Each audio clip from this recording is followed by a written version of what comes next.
Responding to air raid alarms. Blackout action plan.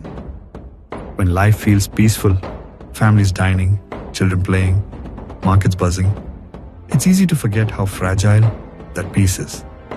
At the moment an air raid siren pierces the calm, everything changes. India's safety doesn't begin at the border. It begins with you. When you hear the siren, act fast. Turn off all lights, fans, and appliances. Draw the curtains. Shut the windows. Even a single spark can guide the enemy. This isn't panic.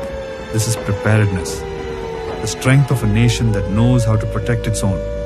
Teach your children what to do. A child pulls the curtain.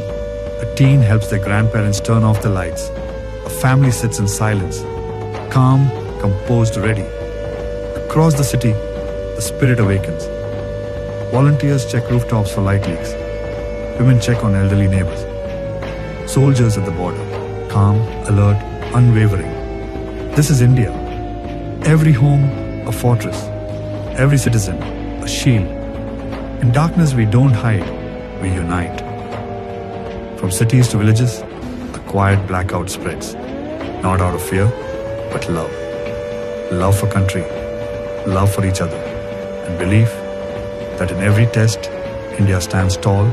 Stay calm, stay strong. We belong to India. India belongs to us.